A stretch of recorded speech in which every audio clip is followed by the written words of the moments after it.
Bonjour, bonjour à toutes et à tous. Je suis Aurélie Dubois, la déléguée générale de Respect Océan, et je vous remercie d'être avec nous aujourd'hui pour notre web rencontre qui doit être la 35e ou la 36e de la série et qui va vous permettre aujourd'hui de découvrir l'entreprise Food for Good et ses actions pour la préservation de l'océan.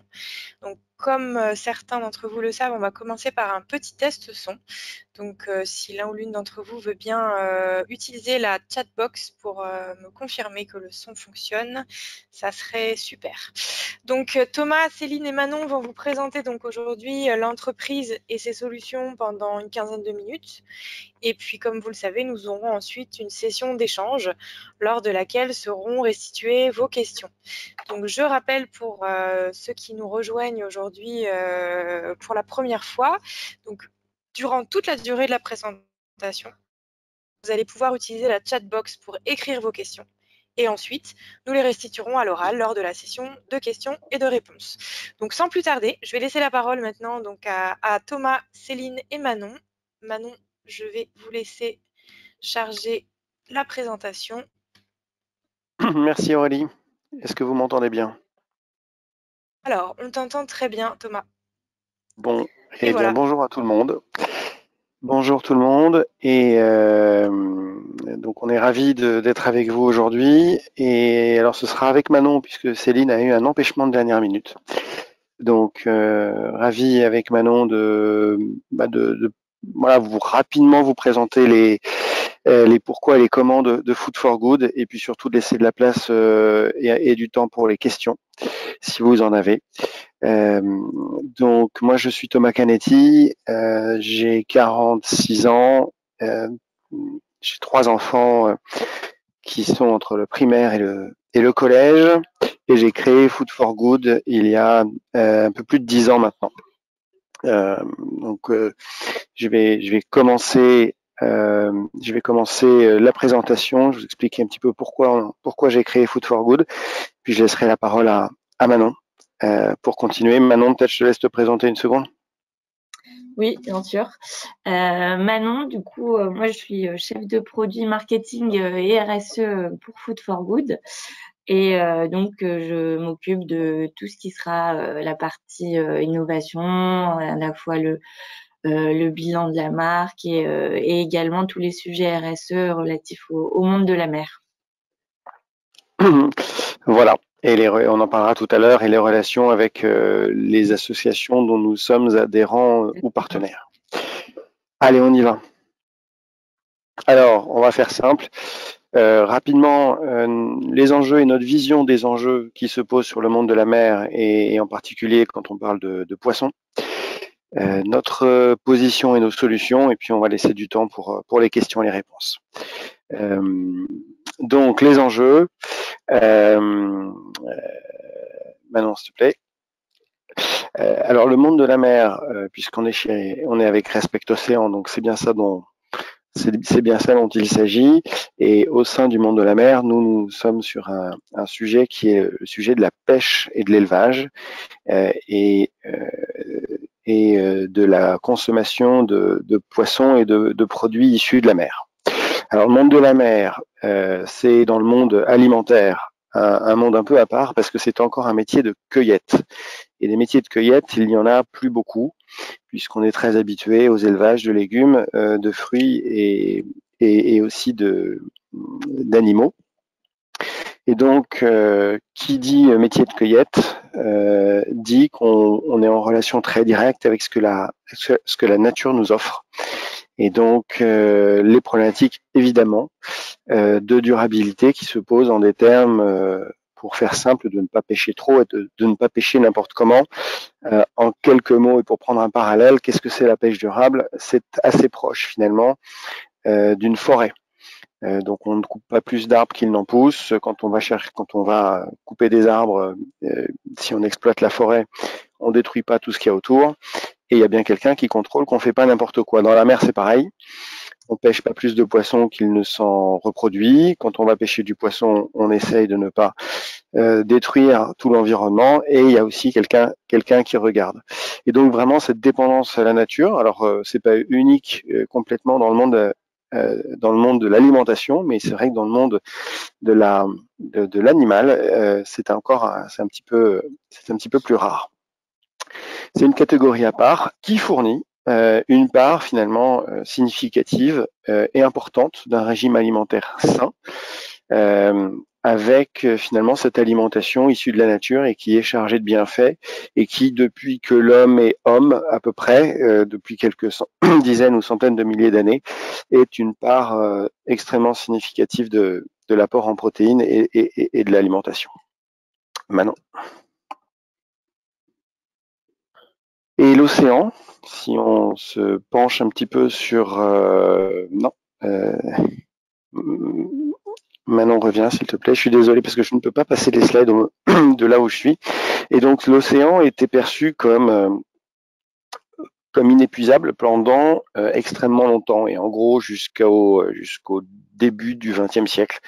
On a considéré qu'il était absolument impossible pour l'homme de vider l'océan. Il y avait tellement de poissons, les moyens technologiques, la taille des navires, la puissance des navires étaient telles, c'était des voiliers, et qu'effectivement, compte tenu des moyens dont on disposait au XIVe, au XVe, au XVIe siècle, c'était compliqué. Et donc jusqu'à il y a une centaine d'années, on a tous considéré que l'océan était inépuisable, et puis en fait, il y a eu un point de bascule lié entre autres au développement technologique, à la puissance des moteurs. Les bateaux ont été équipés de moteurs à partir du milieu du 19e siècle. Donc l'invention du moteur, des bateaux de plus en plus gros, et au sortir de la Deuxième Guerre mondiale, de toute cette industrie, de cette puissance industrielle qui s'est concrétisée. Et on est passé depuis 20, 30 ou 40 ans de l'autre côté. Donc on a fait une bascule d'un extrême à l'autre. On est passé d'inépuisable à menacé. Alors menacé par quoi? Menacé par finalement à la fois ce qui se passe en mer, évidemment, j'ai parlé des bateaux, et donc on parle de surpêche, on parle d'aller pêcher toujours plus loin, toujours plus profond, mais en fait l'océan est aujourd'hui menacé aussi par les activités humaines qui se passent à terre. Donc on a mis des photos, évidemment, que c'est pas ce qu'on aime voir, que ce soit la pollution plastique qui affecte évidemment la vie marine, et que ce soit l'usage malheureusement très important et intensif de produits phytosanitaires, pesticides, fongicides, herbicides, dont le but est bien de tuer la vie, puisque c'est comme ça qu'ils s'appellent. Et malheureusement, ce qui se passe à terre se retrouve dans l'océan. Donc on est passé d'inépuisable à menacé. Alors la question maintenant, c'est qu'est-ce qu'on fait? Je pense que on est allé d'un extrême à l'autre, et qu'on est tous convaincus, en tout cas autour de ce webinaire et chez Respect Océan, et heureusement aussi un petit peu au-delà, qu'on ne peut pas juste continuer comme avant. C'est-à-dire on ne peut pas juste continuer comme les 40 ou les 50 dernières années. Et pourtant la question qui est on ne peut pas continuer comme avant, mais qu'est-ce qu'il faut faire, se pose de différentes manières. Alors elle se pose de différentes manières auprès de différentes personnes. Il y a évidemment des gens qui, comme solution, préconisent d'arrêter de manger du poisson. Il y en a d'autres qui militent pour limiter la quantité de poisson. Et on voit surgir de manière générale la question de l'alimentation, de la part animale de l'alimentation, avec effectivement des mouvements véganes, par exemple, sur l'arrêt de tout produit animaux. On voit surgir des steaks végétaux, ça n'aura échappé à personne, et pas forcément encore sur le marché, mais bientôt, de la viande cultivée en laboratoire et du poisson également cultivé en laboratoire. Donc bien loin de la nature, mais leurs promoteurs mettent en avant d'autres intérêts. Alors évidemment, ces solutions-là, pourquoi pas? Pourquoi pas? L'aspect vegan des choses n'est pas du tout quelque chose auquel nous sommes opposés chez Food for Good, mais on va vous expliquer pourquoi, à notre avis, ça n'est pas en tout cas la seule solution à mettre en place, et que nos convictions sont un petit peu différentes. Aujourd'hui, la tendance végane est importante, mais reste très minoritaire, et il est probable que ça ne suffise pas à résoudre tous les problèmes que connaît l'océan aujourd'hui. Donc, on va vous proposer finalement une autre solution et nous suivre un peu dans nos combats. Et je vais passer la parole à Manon. Oui, donc comme l'a dit Thomas, nous on a un combat. On pense que voilà, on voudrait vraiment œuvrer pour préserver le vivant marin. Pour nous, c'est vraiment important, comme l'a expliqué Thomas, de continuer à nous alimenter avec ce que nous offre la nature, d'assurer une alimentation qui soit saine, qui soit naturelle, issue de la nature, et bien sûr en respectant les limites de la planète. Donc chez Food for Good, on a une mission, c'est voilà, vous donner la possibilité aux consommateurs de continuer à manger du poisson et de se nourrir de la planète, mais sans la détruire. On aime bien dire qu'avec Food for Good, le bon poisson, justement, fait partie de la solution. Et donc aujourd'hui, on voulait justement vous parler des solutions que nous, on propose avec Food for Good. Donc pour justement protéger le vivant marin, chez Food for Good, on s'appuie sur les labels. Donc 100% de nos poissons sont éco-certifiés. Pour les poissons sauvages, donc on s'appuie sur le label du MSC.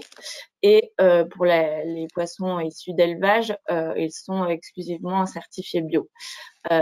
Au-delà des labels, on tient vraiment à être proche de nos producteurs, donc on va travailler en filière, on va énormément discuter avec les éleveurs ou les pêcheurs, on va se rendre sur place et pour justement construire un lien privilégié et être sûr que toutes les personnes avec qui on travaille s'engagent à prendre soin de la mer et s'engagent à prendre soin des poissons qu'ils prélèvent.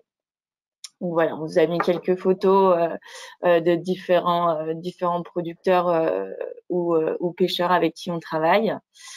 Ensuite, pour lutter justement contre la pollution terrestre, puisque comme l'a expliqué Thomas, au final, ce qui se passe sur Terre a un impact direct avec la mer.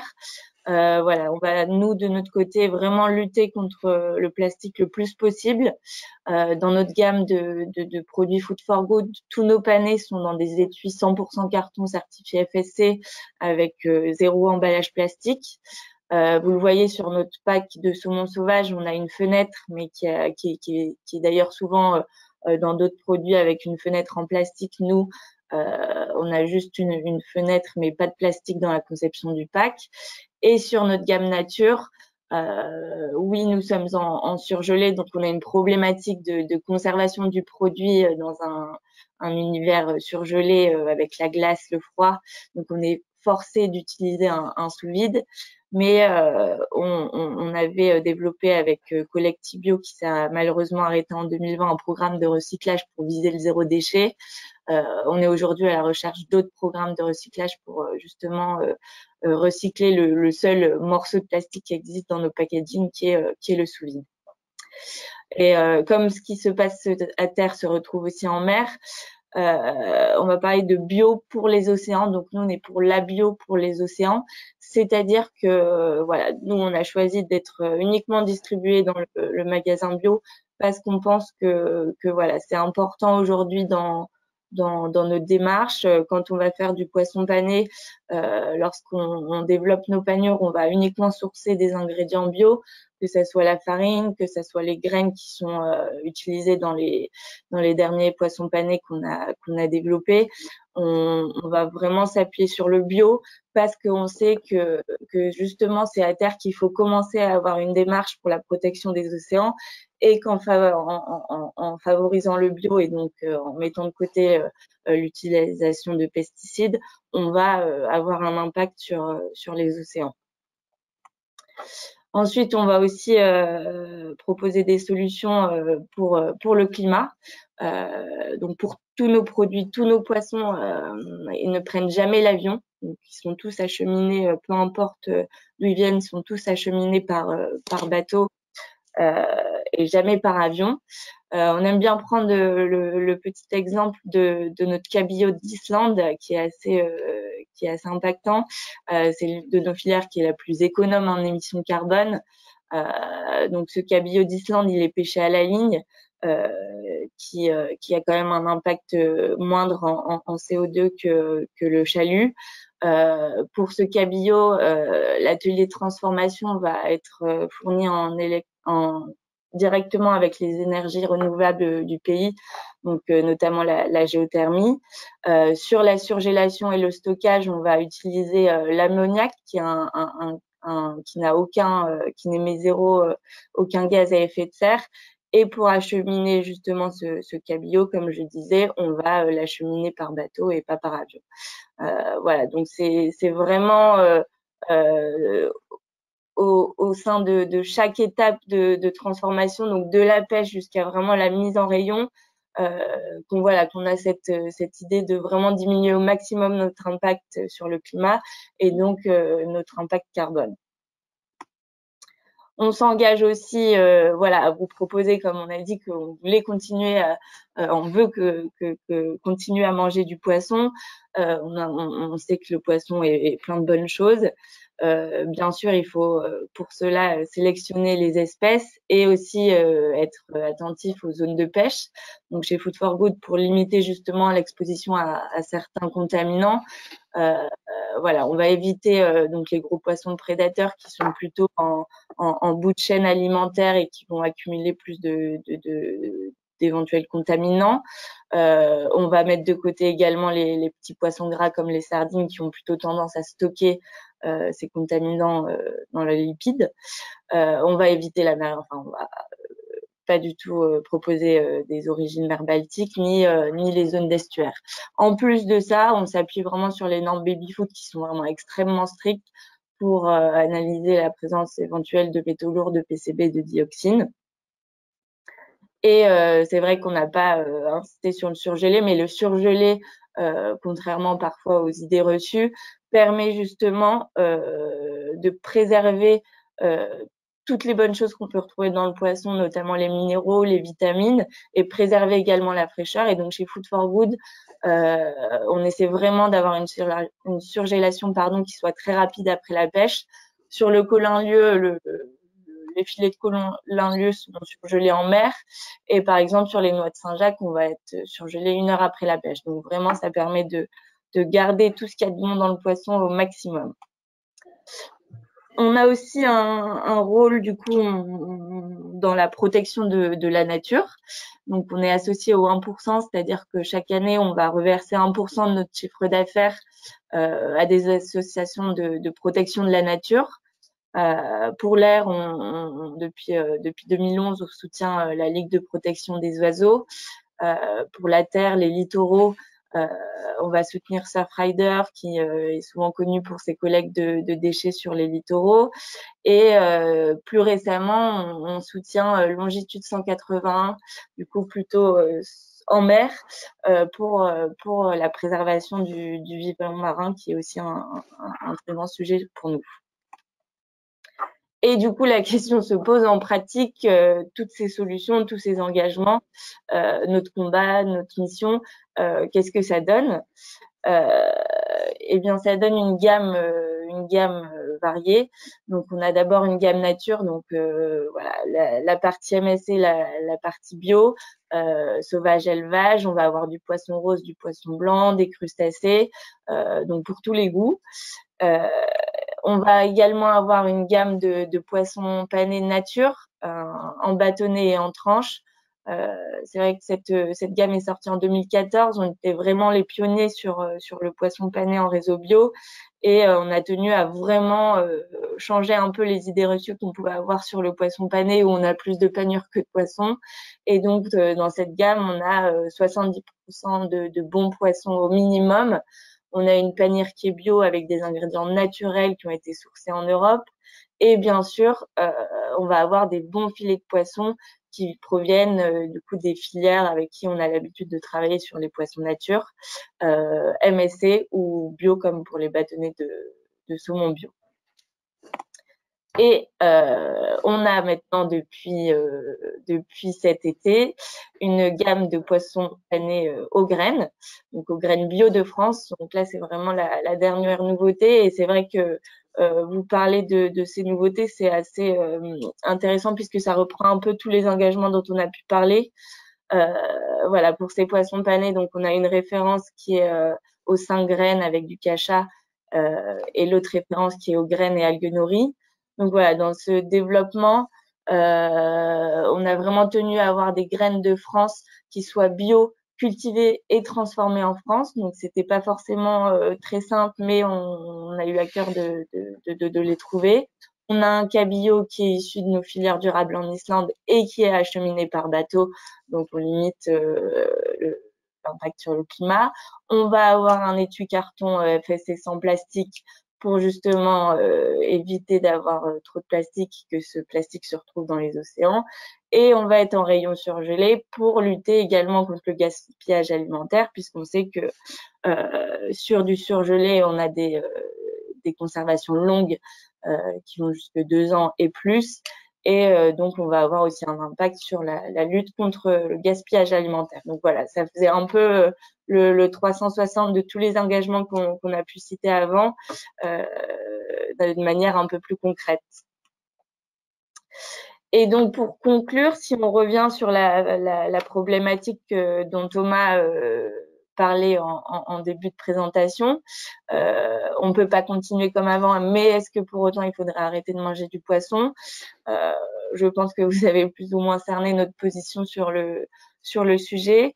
Et c'est vrai que nous, chez Food for Good, en tout cas, on est vraiment convaincus qu'il est tout à fait possible de continuer à manger du poisson, mais bien sûr, à condition de mettre collectivement des limites à la toute-puissance que pourrait avoir l'homme et de justement essayer de rééquilibrer notre relation aux marins, de laisser la place aux vivants marins, aux vivants tout court de vivre. Et on a vraiment beaucoup d'espoir parce qu'on sait que on sait qu'aujourd'hui quand on laisse une zone tranquille, elle se repeuple. On sait que si on laisse une espèce tranquille, sa population grandit, et donc ça donne vraiment un bel espoir pour les années à venir, de justement se replacer dans ce monde et repartager le monde avec les autres êtres vivants qui peuplent la planète, et pour ainsi continuer à avoir une alimentation qui soit naturelle et profiter de ce que la mer peut nous offrir. Je ne sais pas si Thomas, tu voulais ajouter une petite phrase sur cette phase de conclusion avant d'enchaîner sur les questions. Voilà, pardon, faut que je réactive mon son. Voilà, donc non, mais je pense qu'on va laisser la place aux questions s'il y en a. Alors, merci beaucoup Thomas et Manon pour cette présentation. Donc oui, nous avons des questions.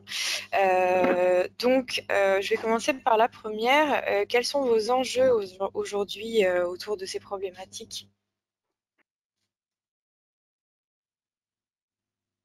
Alors,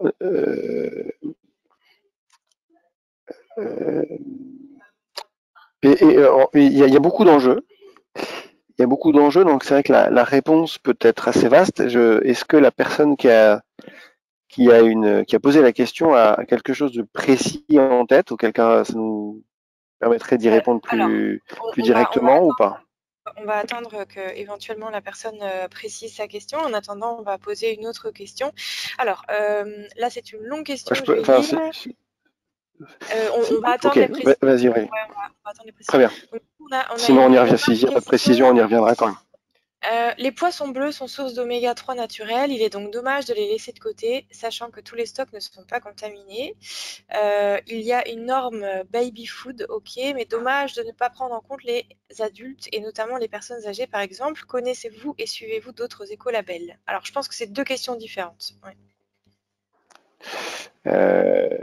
Oui, apparemment, il y a deux questions différentes. Alors, sur les poissons bleus, donc ce qu'on appelle les poissons bleus, c'est sardines, anchois, maquereaux, harengs, particulièrement.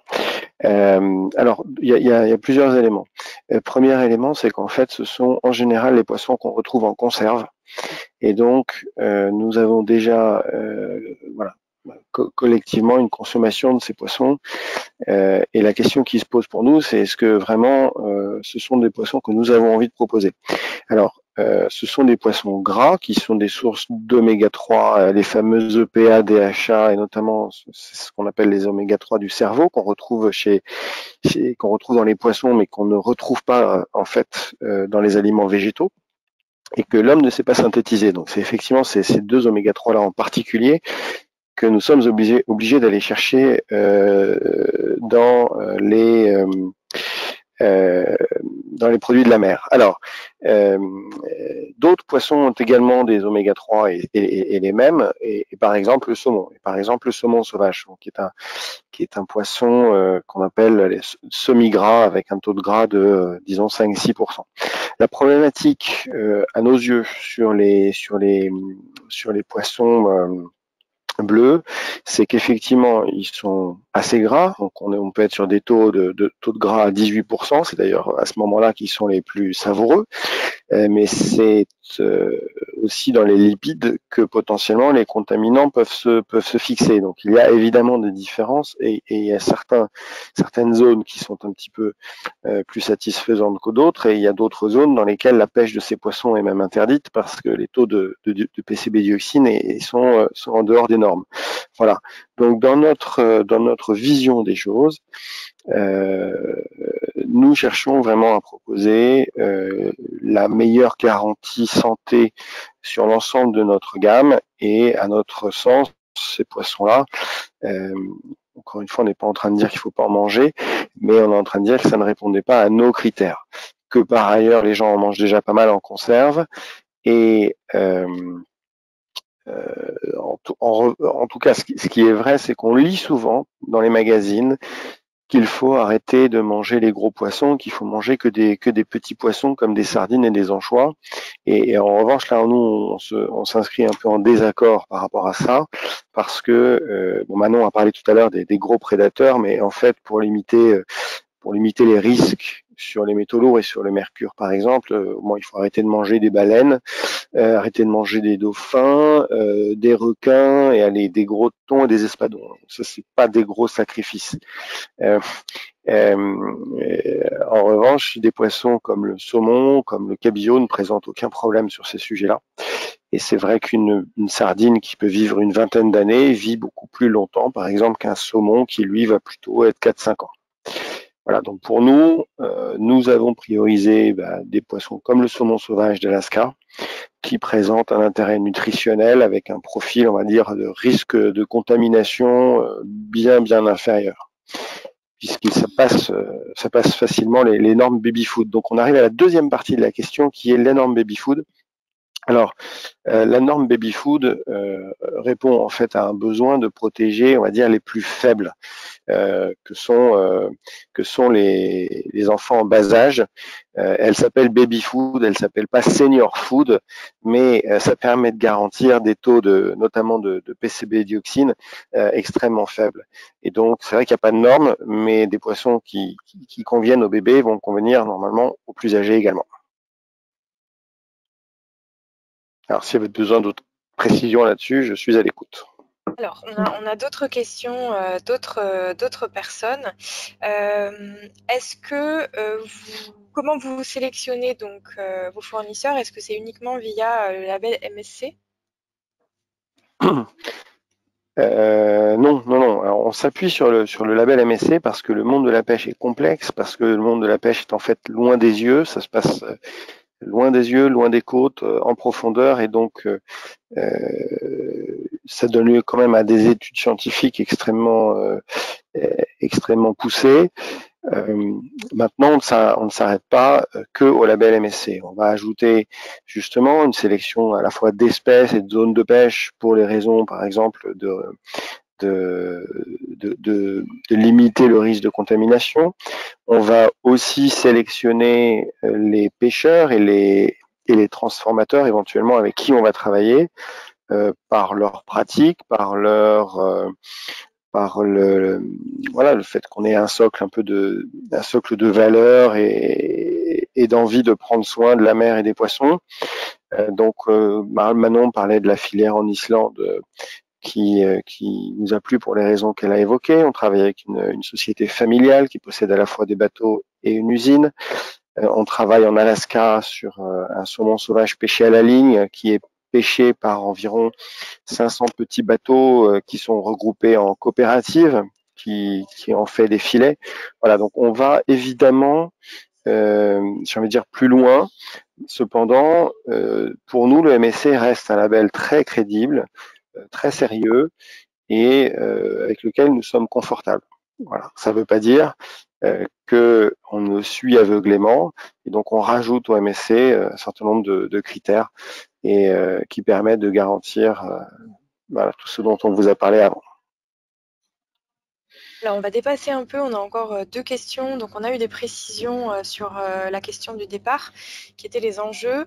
Donc, c'est plutôt les enjeux en termes de réduction des impacts, c'est-à-dire que quel est votre prochain défi en termes de réduction des impacts globalement, si on prend du coup l'ensemble de la chaîne de l'entreprise, quel est votre prochain défi? Alors, on a, je pense, 2 défis. 2 défis, et au-delà de ces 2 défis-là, il y a évidemment plein d'autres choses à faire. Mais si on se concentre sur cela, je pense que les 2 défis sont à la fois le plastique d'une part, parce que Manon vous a parlé du sous-vide que nous avions autour de nos poissons nature, et ce sous-vide, malheureusement, a une utilité. Sinon, on serait déjà séparé. L'utilité, c'est d'éviter que le poisson se déshydrate, s'oxyde, et donc il a un besoin, donc il joue un rôle fondamental. C'est tout l'enjeu du packaging. C'est qu'à un moment, le plastique sert à limiter le gaspillage alimentaire. Donc, il faut se séparer de tout le plastique superflu et ensuite essayer de trouver des alternatives là où on a du mal. Et donc, c'est un plastique qui pourrait, pour faire ce qu'il doit faire, est en fait un complexe pour ceux qui sont dans ce sujet-là. Donc, c'est du PAPE. C'est un plastique qui doit résister à des températures ambiantes, à des températures surgelées, qui doit faire barrière microbiologique, qui doit malgré tout pouvoir être soudé. Donc, il y a des propriétés techniques importantes. On ne trouve pas d'alternative en plastique, alors soit biosourcé, soit compostable, soit biodégradable. Et malheureusement, comme c'est un complexe, aujourd'hui, ce n'est pas un plastique qui est, en tout cas, recyclable en France facilement. Voilà. Donc notre enjeu, un de nos enjeux, c'est absolument le plastique. Et le deuxième enjeu est lié au climat. Alors comme nos poissons ne prennent jamais l'avion, c'est une partie de la réponse, mais l'enjeu se passe sur la partie terrestre, avec finalement des livraisons entre chez nous et nos clients qui se passent en camion. Alors même si on est sur un pays français, on est là en France, donc on sélectionne nos transporteurs en fonction des normes les plus strictes, et l'enjeu c'est d'arriver à passer à l'électrique ou au gaz dans les prochaines années, ce qui pose d'autres contraintes et d'autres sujets. Mais en tout cas, notre enjeu sur la partie terrestre, ça va être d'essayer d'aller vers un transport plus propre.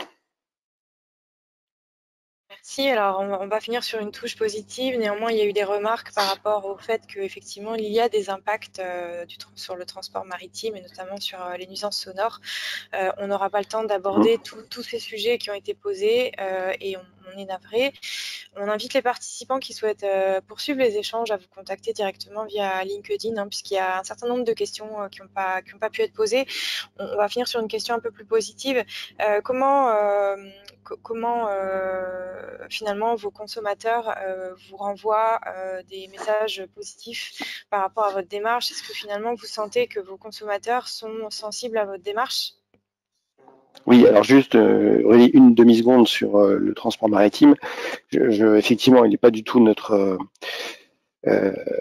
n'est pas du tout en train de dire qu'il n'y a pas d'impact. L'impact sur le carbone est assez faible. Il y avait un impact sur les composés soufrés, mais qui est un petit peu en train d'être traité avec les nouvelles normes et puis avec des nouveaux bateaux qui peuvent être au gaz ou à l'électrique, et puis le sujet des nuisances sonores qui est un sujet. Donc on suit les travaux de Green Marine par exemple, mais il est vrai qu'aujourd'hui on va pas forcément réussir à être prescripteur sur ça. Du coup, je suis désolé, en voulant répondre à cette question-là, Aurélie, j'ai oublié la deuxième. Aucun Oh Manon, problème, si tu t'en Thomas. souviens, tu vas. Aucun problème, c'était par rapport au retour, au feedback des consommateurs. Est-ce que Ah, vous le les feedback sentez des sensibles consommateurs. Oui, alors on est distribué en fait dans le réseau spécialisé des magasins bio. Et donc, nous adressons volontairement à une cible qui est particulièrement exigeante et engagée. Et on les sent. Alors voilà, avec des questions qui sont parfois similaires, en tout cas avec le même niveau d'exigence que ce qu'on a entendu des participants aujourd'hui. Et donc c'est intéressant parce que ça nous pousse évidemment à avancer. Au-delà de ça, je crois qu'ils sont sensibles au fait qu'on essaie vraiment de traiter les sujets de manière assez large. Et c'est d'ailleurs aussi pour ça qu'on est ravi de rejoindre Respect Océan, c'est parce que on ne s'occupe pas que de la pêche, on veut absolument s'occuper de l'ensemble des sujets. On veut s'occuper, en tout cas, on veut apporter une réponse ou en tout cas limiter au maximum les impacts sur les autres sujets que la pêche. Et effectivement, je crois qu'il y a une vraie exigence aujourd'hui de la part des consommateurs, une vraie exigence de cohérence, et pour reprendre une fameuse petite BD d'il y a quelques temps, de pas devoir choisir entre la pomme bio locale mais qui est emballée dans du plastique ou de la pomme bio du Chili qui l'est pas. On veut la pomme bio locale sans plastique, etc. Donc c'est ce vers quoi on essaie de tendre. Les solutions n'existent pas toutes, on essaye, et je crois qu'à la fois on a des retours très positifs sur les actions qu'on arrive déjà à mener, et aussi sur un aspect qu'on a un tout petit peu moins évoqué, mais qui est la qualité des produits que nous proposons, qui est importante pour nous. Bon, d'abord parce que moi je suis gastronome, en tout cas j'aime bien manger les bons produits, et je crois que l'équipe c'est pareil. Donc tant qu'à tout tester tout le temps, autant se faire plaisir. Mais au-delà de la boutade, ce que l'on veut, c'est que ces solutions s'inscrivent dans le quotidien des gens. On va pas acheter de la pêche durable une fois par mois et puis le résultat on fait n'importe quoi. Donc pour que ça devienne une habitude, il faut que autour de la table on trouve et la convivialité et la praticité et aussi le plaisir en plus de la durabilité. Merci Thomas et Manon. On a deux participants qui ne connaissaient pas vos produits et qui me disent qu'ils vont de ce pas aller au magasin bio le plus proche pour goûter tout ça. Donc voilà, merci beaucoup à tous les deux. Donc je rappelle que cette web rencontre a été enregistrée, que vous pourrez la revoir d'ici les semaines à venir sur notre chaîne YouTube dédiée.